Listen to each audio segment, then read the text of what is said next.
Bahar bin Smith mengeluarkan ucapan yang sangat ngawur. Dia mengusulkan kuburan Nabi Muhammad SAW digali untuk tes DNA kepada dirinya.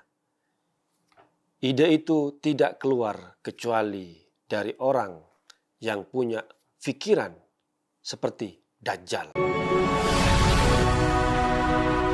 Assalamualaikum warahmatullahi wabarakatuh. Salam sejahtera untuk kita semua.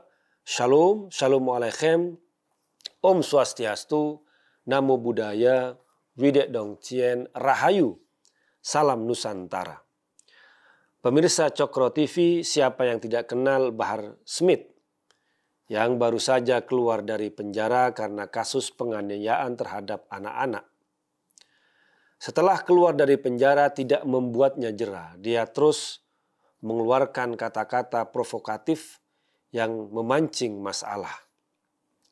Terakhir ketika ada orang-orang yang menuntut kepadanya agar tes DNA, karena dianggap Bahar Smith tidak mencerminkan dari akhlak dari Rasulullah SAW yang terus dia akui sebagai kakeknya. Kemudian Bahar bin Smith menjawab bahwa dia bersedia melakukan tes DNA kalau yang mengusulkan itu menggali makam Rasulullah SAW, kemudian mengambil sampel, mengambil darahnya dan lain sebagainya. Ini merupakan ucapan yang sangat ngawur dan sangat kurang ajar. Tidak layak keluar dari orang yang terus mengaku, mengklaim sebagai keturunan Rasulullah SAW. Karena ide itu tidak pernah keluar kecuali dari orang yang punya pikiran seperti Dajjal. Karena siapapun yang mau merusak, yang mau menggali, yang mau membongkar makam dari Nabi Muhammad SAW akan berhadapan dengan para umat Islam yang ada di dunia ini. Dan kita juga tahu bahwa hukum membongkar makam di kalangan orang Islam merupakan haram yang mutlak. Kecuali ada hal-hal yang darurat misalnya. Karena makam itu juga bentuk dari penghormatan kita kepada hak-hak manusia. Hak-hak adami yang harus dihormati. Hak manusia dalam keadaan hidup hingga meninggal pun, termasuk tubuhnya, termasuk jasadnya, harus diperlakukan secara terhormat dengan memandikan, mengkafani, kemudian menyolatkan dan menguburkan di tempat yang layak. Karena itu segala bentuk pembongkaran terhadap makam, apalagi makam Nabi Muhammad SAW, jangan pernah terpikir untuk menggali, untuk membongkar. Karena itu tidak keluar kecuali dari orang yang punya pikiran seperti Dajjal. Meskipun dia berjubah seperti pembesar, seperti ulama, seperti orang yang paham agama, tapi kalau terdetik di pikirannya untuk membongkar, untuk menggali makam, apalagi makam Rasulullah SAW, itu adalah orang yang punya pikiran seperti Dajjal. Dan juga Bahar dalam mengklaim sebagai keturunan dari Rasulullah SAW dengan mengutip sebuah hadis yang katakanlah bisa disebut dengan bermasalah. Karena untuk membuktikan keturunan dari Rasulullah SAW itu tidak perlu tes DNA. Tidak perlu ada klaim biologis. Yang paling penting adalah sebenarnya tes akhlak. Apakah orang yang mengaku sebagai keturunan Rasulullah, apakah orang yang mengaku sebagai umatnya Rasulullah SAW mencerminkan akhlak dari Nabi yang dijunjung, Nabi yang dipuja, Nabi yang diikuti, atau malah bertolak belakang. Karena kalau hanya tes untuk membuktikan tes biologis, itu nggak ada untungnya sama sekali, nggak ada kaitannya sama sekali. Ada Nabi, tapi anaknya termasuk orang-orang yang ingkar. dalam cerita yang kita kenal Nabi Nuh, bagaimana pembangkangan anaknya, dan itu adalah anaknya sendiri, anak biologisnya sendiri, tapi membangkang. Jadi tidak ada untung atau tidak kaitan sama sekali dengan soal bukti biologis. Yang paling penting adalah tes dari akhlak, dari cerminan. Apakah seseorang mengaku sebagai umat, sebagai keturunan Nabi Muhammad SAW mencerminkan akhlak dari baginda Rasul SAW atau tidak? Itu yang paling penting. Kemudian juga hadis yang dikutip, yang diakui sebagai hadis oleh Bahar, yang dia sendiri nggak hafal dari matannya itu, man lam ya'rif haqqa itrati wal ansar fahuwa wahid min thalathin, imma munafik, imma lizaniyatin, wa imma li ghairi tuhurin. Bahar mencoba mengklaim hadis ini bahwa orang yang tidak mengetahui hak dari keluargaku, itrati wal ansar, dan para sahabatku, kemudian ini hanya dipakai oleh Bahar untuk mengklaim keistimewaan dari keluarga Nabi Muhammad SAW.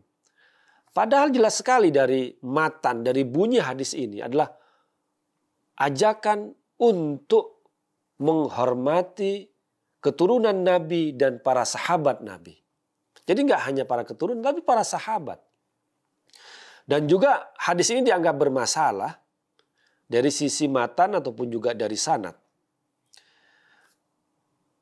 Karena misalnya barang siapa yang tidak mengetahui hak keturunanku, keluargaku, keturunan Nabi Muhammad dan para sahabat, dia bisa jadi orang munafik, atau dia adalah orang anak zina, atau anak yang lahir dari ibunya ketika hamil, ketika tidak dalam keadaan yang bersih, hasil dari kehamilannya itu. Dari sisi sanad, hadis ini disebut dengan hadis marfu. Ya, hadis yang tidak kuat, tidak bisa dijadikan sebagai klaim.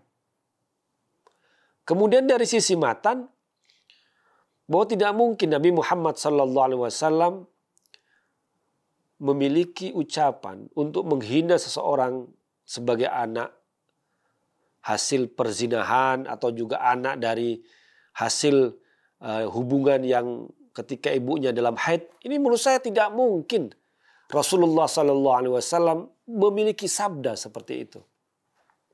Dari sisi matan, dari sisi sanad sudah saya jelaskan tadi. Kemudian juga dari sisi matan, bahwa yang disebut hadis ini, waktu itu tujuannya agar tidak bersengketa atau bertengkar soal hak keturunan Nabi Muhammad dan para sahabat. Dan itu tidak terjadi pada zaman Rasulullah SAW. Antara dua aliran, antara yang ikut keturunan Nabi dan keturunan sahabat Nabi itu kan setelah Nabi Muhammad SAW wafat. Dari keturunan, misalnya menjadi yang kelompok yang disebut dengan Syiah saat ini, ataupun juga dari sahabat yang menjadi kelompok yang Sunni saat ini. Dan waktu itu semuanya tengkar.